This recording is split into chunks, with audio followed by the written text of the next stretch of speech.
Hello বন্ধুরা, সবাই কেমন আছো? আশা করছি খুব ভালোই আছো।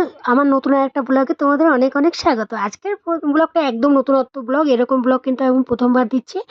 আর দেখো, এটা হচ্ছে ব্যাঙ্গালোরে। আমি তো ব্যাঙ্গালোরে থাকি, তোমরা অনেকেই জানো আমি ব্যাঙ্গালোরে থাকি। তো যারা আমার ভিডিও ফলো করো তারা জানো আমি ব্যাঙ্গালোরে থাকি। তো আমরা চলে এসেছি আজকে বাঙালির দোকানে, ব্যাঙ্গালোরে বাঙালির দোকান। ব্যাঙ্গালোরে কিন্তু কর্ণাটকের দোকান মানে কানাডার দোকানই থাকে সবসময়। তো বাঙালির দোকান কিন্তু এখানে যেখানে আমরা চলে এসেছি বাড়ি থেকে বেশ অনেকটাই দূর আছে। সেখানে কিন্তু আমরা মাঝে মাঝে আসি মার্কেটিং করতে, দারুণ লাগে। এসব তাল ফাল এই ব্যাঙ্গালোরে পাওয়া যায় না গো, ব্যাঙ্গালোরের দোকানের লোকেরা এইসব রাখে না। এই দেখো বাঙালির দোকানে এসেছি বলে তালও পেয়ে গেলাম। আজকে কত বছর পরে যে তালের বড়া বানিয়ে খাবো সে একমাত্র আমি জানি বন্ধুরা। তো অনেক জিনিস যেটা ব্যাঙ্গালোরে পাওয়া যায় না, এখানকার মানুষ চেনেই না, খাইতেও জানে না, সেই জিনিস আমি এই বাঙালির দোকানে আসি মাঝে মাঝে, আমার বরের ছুটি থাকলে এসে নিয়ে যাই। আজকেও সেরকম বাঙালির দোকানে এসেছি, আর কিন্তু খুব চড়া দামে নিই বন্ধুরা, খুব চড়া দাম না। কেন বলো তো, ওরা না কলকাতা থেকে প্লেনে করে নিয়ে আসে।